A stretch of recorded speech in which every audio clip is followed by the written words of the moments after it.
On December 4, 1872, the brigantine Dei Grazia found the Mary Celeste drifting near the Azores with no crew aboard, and its lifeboat missing. Confirmed, the ship was not a myth. Confirmed, people had been aboard. Confirmed, when the vessel was found, they were gone. But the cargo was still there. The ship was still afloat. And no convincing trace of the captain, his family, or the crew was ever recovered. That contradiction is why the Mary Celeste became one of the most famous ocean mysteries in history. The Mary Celeste had left New York for Genoa carrying a cargo of industrial alcohol. On board were Captain Benjamin Briggs, his wife, their young daughter, and the crew. This matters because the strongest version of the mystery is not that the ship was destroyed. It was not. The stronger mystery is that the ship continued without the people. Confirmed, the cargo was not simply looted. Confirmed, the vessel was still seaworthy enough to be sailed to Gibraltar. Disputed, why anyone would abandon that ship for a smaller boat in the open Atlantic. The missing lifeboat is the clue that makes the case feel solvable and impossible at the same time. If the boat was gone, the people probably left the Mary Celeste voluntarily. That is interpretation, not proof. But it is a strong interpretation. The question becomes, what could make a capable captain move everyone from a larger vessel into a much more vulnerable small boat? Fire? Flooding? Alcohol fumes? A false reading from the pumps? Or some sudden fear we can no longer reconstruct from the surviving evidence? The ship's last known log entry was dated days before it was found. That gap creates the vacuum where the legend grows. Confirmed, the last recorded position placed the ship near the Azores. Confirmed, when Dei Grazia found it, the Mary Celeste had drifted far from that last point. Disputed, what happened between those two moments? This is where weak theories become tempting. When the record stops, imagination starts writing. That is why the case has been pulled toward pirates, mutiny, fraud, storms, seaquakes, and stranger claims. But the serious version has to stay with the evidence. When the boarding party reached the Mary Celeste, the scene was strange because it was not dramatic enough. No clear massacre. No burned wreck. No shattered hull. No easy answer. Reports described a vessel that was wet and disordered, with some damage and missing papers, but not a ship that obviously demanded abandonment. That subtlety is the real horror of the case.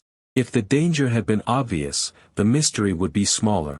Instead, the ship looked survivable after the people were gone. The Mary Celeste was taken to Gibraltar, where a salvage hearing tried to turn mystery into testimony. That hearing matters because it forced the story into legal language. Confirmed, suspicion fell on possible foul play, fraud, or conspiracy. Confirmed, no theory proved the disappearance. Interpretive, the reduced salvage award helped keep suspicion alive in public memory. The court could not give the world a clean answer. So the case escaped the courtroom and entered folklore. That is often how mysteries become immortal. The most grounded explanations do not require monsters or ghosts. They require fear under uncertainty. One theory is alcohol vapor from the cargo. Another is a false impression that the ship was taking on dangerous water. Another is bad weather, damaged gear, or a temporary evacuation that became permanent when the lifeboat separated. These are interpretive theories. They are not confirmed facts.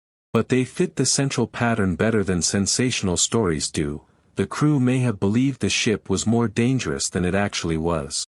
That mistake would be enough. The Mary Celeste became famous because the facts are clean enough to remember and incomplete enough to haunt. An empty ship. A missing boat. Untouched cargo. A broken trail in the log. A court case without closure. That is a perfect myth engine. Later retellings added details, simplified timelines, and sometimes invented drama that was not in the evidence. That is why this episode has to separate the confirmed case from the story people wish had happened. Every major theory has a weakness. Pirates do not explain the intact cargo cleanly. Mutiny does not explain why no one was ever found.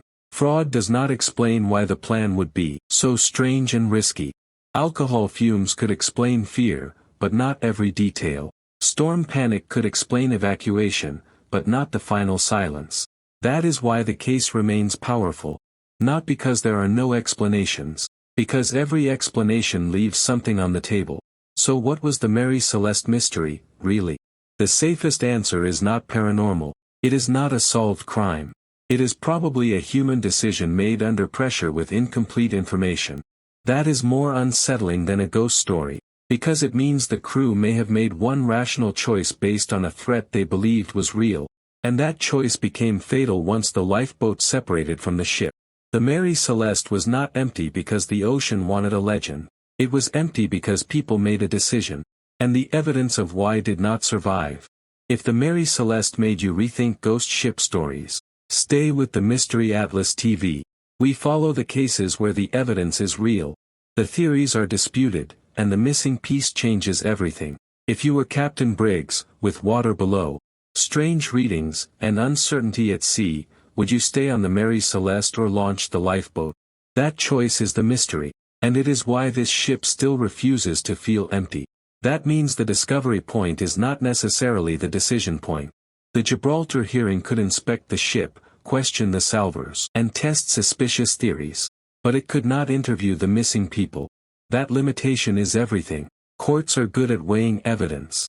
They are not magic machines for recovering lost moments at sea. So the hearing produced suspicion without closure. That is why the Mary Celeste became more powerful after the legal process, not less. The official record confirmed enough to make the mystery real, but not enough to finish it.